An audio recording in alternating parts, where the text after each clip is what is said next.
¿Qué tal, amigas y amigos? Bienvenidos una semana más a este canal televisión y a este programa Con Más Salud.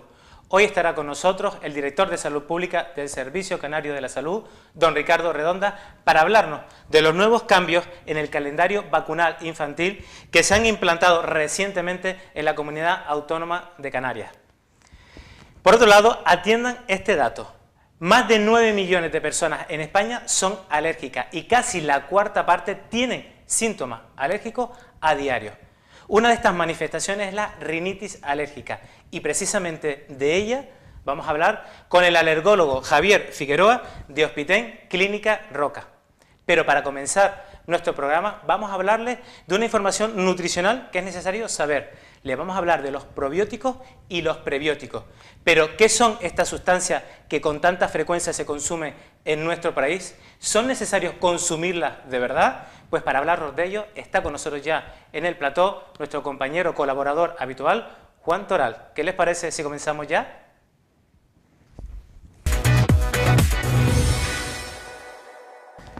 ¿Qué tal, Juan? Muy buenas, Pedro. ¿Cómo estás? Muy bien. Bueno, hoy vamos a hablar de un tema interesante y de actualidad. Efectivamente. Los probióticos y los prebióticos. Esperemos que la gente no se confunda en este trabalengua, pero sí, la verdad que es un tema bastante interesante y bastante curioso. Pues explícanos primero qué son los probióticos. Bueno, los probióticos, para decir de una manera sencilla, son microorganismos, son agentes vivos, bacterias, ¿no?, que en situaciones normales y fisiológicas se encuentran en nuestra flora intestinal, en nuestro aparato digestivo, y que llevan a cabo una serie de misiones como la de regular nuestras digestiones y llevar una serie de acciones beneficiosas para nuestro organismo. Y lo podemos encontrar en productos que habitualmente comemos. Sí, sobre todo en la leche, en los yogures, ¿vale?, en los productos derivados de los productos lácteos, y también en ciertas sustancias como el que vemos en la imagen inferior, el kéfir, ¿no? Son bacterias, ¿no?, que utilizan los hidratos de carbono, los fermentan y generan ácido láctico. Entonces, por eso los yogures, los derivados lácteos, son especialmente ricos en estos probióticos. Esas bacterias, dos de esas bacterias que nombra también las tenemos en la imagen, que es el Lactobacillus, súper conocido, y el Bifidobacterium. Sí, son los probióticos más famosos y más conocidos. Y que habitualmente ya están en esos productos sin tener que añadirle nada más. Sí, los yogures de manera natural, intrínsecamente a ellos ya tienen estos probióticos. ¿Y qué son los prebióticos? Los prebióticos son, aunque el nombre puedan parecer muy similares, son micronutrientes que están en ciertos alimentos, que por así decirlo son la gasolina que estos probióticos necesitan para que se generen y florezcan en nuestro cuerpo, ¿no? Es, por así decirlo, ciertos alimentos, como vemos en la imagen, ¿no?, la alcachofa, los espárragos, las cebollas, los ajos y el plátano, que si es de Canarias mucho mejor, ¿no?, pues tienen estos micronutrientes que son la base para que los probióticos florezcan y estén activados y con un buen funcionamiento. Pero hay otra palabra más que tenemos que explicar, que son los simbióticos. Ya para ir rizando el rizo, como dirían, los simbióticos son sustancias que llevan en sí los dos agentes que hemos visto, los prebióticos y los probióticos. Yo suelo poner un ejemplo de un simbiótico bastante claro en la leche materna, ¿no? Cuando el recién nacido nace, que todavía su organismo, por así decirlo, no tiene ningún agente externo, la leche materna es básica, ¿no?, para que estos probióticos y estos prebióticos interactúen en el recién nacido y vaya cogiendo un buen sistema inmune y una buena defensa. Efectivamente, porque eso es una de las funciones de esos probióticos y los prebióticos, mejorar nuestro sistema inmunitario. Pero si vemos también la siguiente imagen, yo creo que es bastante ilustrativa de lo que es la microbiota intestinal, o sea, la flora intestinal, que no son uno o dos organismos solamente, ¿no? No, si nos ponemos a contar uno a uno, se han visto que hay más de 100.000 millones de agentes poquitos, infecciosos, que al final son 400 bacterias, ¿no?, pero que el número de estos microorganismos pues son súper elevados.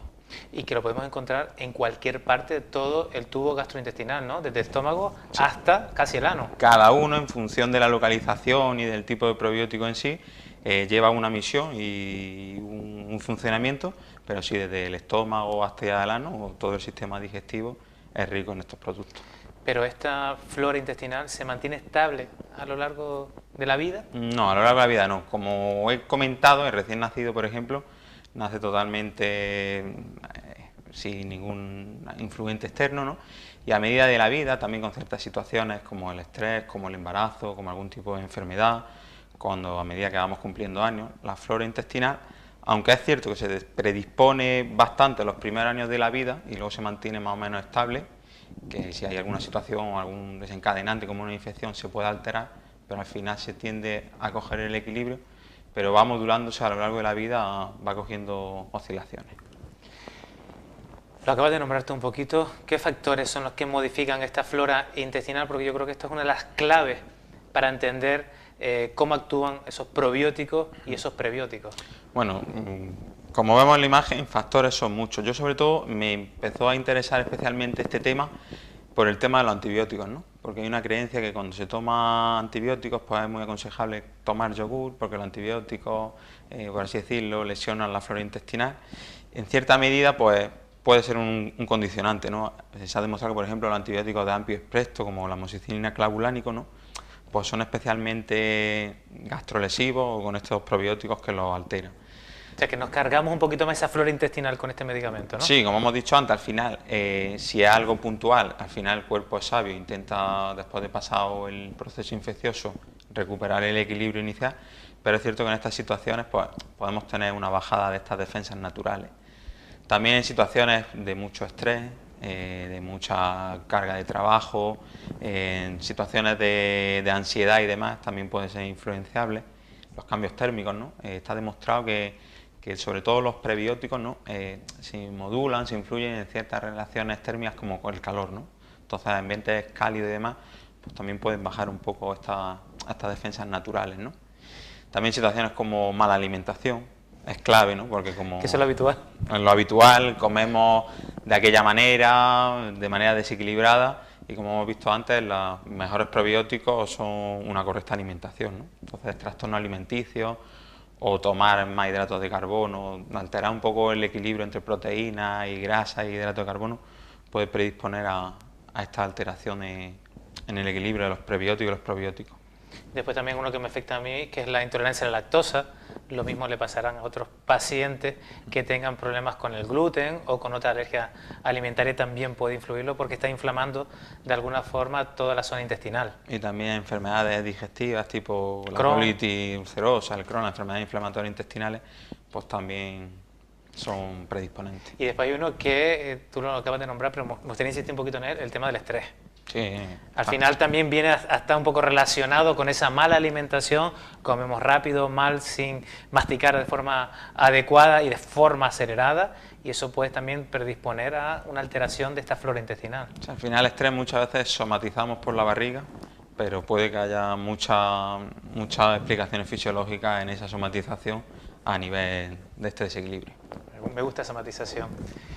Bueno, esa flora intestinal que en la imagen que tenemos ahora puesta, pues está en la zona izquierda, en las barras de azul, pero cuando ocurre alguna de esas circunstancias, empieza a desplazarse hacia la zona derecha, donde está lo naranja, o lo verde, y eso es lo que está, al final está alterando todo nuestro sistema gastrointestinal y producir muchas molestias digestivas, como gases, estreñimiento, diarrea, también puede producir una u otra, fiebre, dolor intestinal. Sí, como hemos dicho antes, en condiciones normales, ¿no?, pues la flora intestinal tiene un equilibrio, ¿no?, y como hemos dicho, la balanza se inclina hacia el verde después de los agentes externos que hemos citado, pues los patógenos, los gérmenes, las bacterias que son las malas, en este las caso, malas, como el colesterol bueno y el malo, lo mismo ocurre con las bacterias, pues toman el mando de nuestro sistema digestivo y, como hemos dicho antes, pues por ejemplo el Clostridium difficile, que da muchos casos de diarrea en viejitos y con fiebre, el Escherichia coli o incluso la salmonela,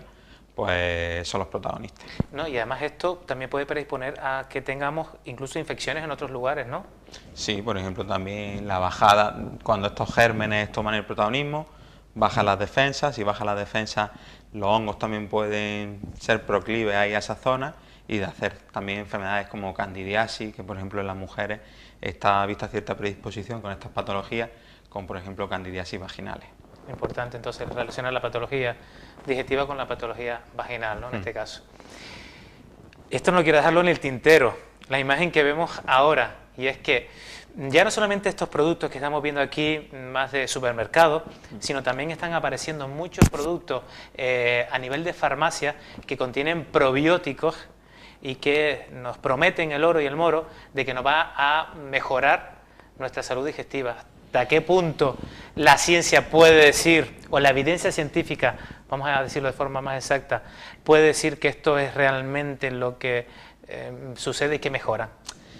La evidencia científica pues, ha demostrado que los probióticos, en justa medida y en justas situaciones e indicaciones, pues pueden tener efectos beneficiosos, ¿no? Lo que pasa es que estos probióticos, primero que son caros, entonces la industria ha visto un mercado de introducirse en los yogures, ¿no? Si retomamos al principio de la conversación de la entrevista, como dijimos, los yogures de por sí tienen probióticos. Ya lo contienen. Ya los contienen. O sea, no hace falta ponerle más. Entonces, pues bueno, hay estudios, por decirlo finamente, de dudosa seriedad o que pueden estar influenciados por cierta industria, por cierto marketing, que nos hacen como que hay ciertos yogures, ciertas marcas comerciales que son especialmente buenas porque están enriquecidas en estos probióticos, pero bueno, como hemos dicho antes, el yogur de por sí ya lo tiene. Sí recuerdo también la conversación que tuvimos cuando estuvimos hablando de la fibra y del estreñimiento con Natalia, la nutricionista de nuestro programa, que también estos alimentos pueden ayudar, pero cuidado, no nos pasemos, porque también podían alterar toda aquella flora intestinal. Como hemos dicho antes, uno de los causantes de esta alteración de la flora intestinal era una mala alimentación, ¿no? Si nos atiborramos, por así decirlo, de probióticos, o cargamos nuestra alimentación hacia el hidrato de carbono, como las frutas, los frutos secos, las hortalizas, pues también tenemos riesgo de alterar por exceso y que al final el probiótico en sí no haga su efecto, sino el efecto contrario. Incluso no haga su efecto, sino el contrario. Hay que mantener un equilibrio, por tanto, ¿no? Y este equilibrio está en lo que comemos, como dices tú, ¿no? Una correcta alimentación, equilibrada, pues es la mejor medicina y el mejor tratamiento posible. Ya hemos puesto algunos ejemplos de probióticos que lo vimos cuando al principio, el kéfir, el yogur, que son todos estos productos lácteos fermentados sobre todo, y también algunos de prebióticos como el plátano, la cebolla, los espárragos, el ajo. Los frutos secos, la hortaliza en general. Y entonces, ¿qué te parece si vemos esta imagen con este eslogan? Yo creo que el eslogan lo dice todo, ¿no? Que tu alimento sea tu medicina, ¿no? Como hemos dicho, vivimos en una sociedad que requiere también y que demanda muchos medicamentos, mucha respuesta inmediata, pero yo creo que en los productos naturales, en el equilibrio, en una correcta alimentación, en un buen estilo de vida, es al menos la primera mejor medicina, ¿no? Y la mejor barrera natural. Efectivamente. Juan, muchísimas gracias por acompañarnos un programa más. A vosotros. Bueno, y ahora te voy a dejar de todas maneras con otro de los, creo que logros que tiene la medicina, y ahí sí que nos sirven para luchar bien contra algunos patógenos, contra algunos gérmenes, que son las vacunas. Y vamos a hablar de las modificaciones del calendario vacunal que ha tenido lugar en este mismo año aquí en la Comunidad Autónoma de Canarias. Interesante. Pues vamos para ello. Venga.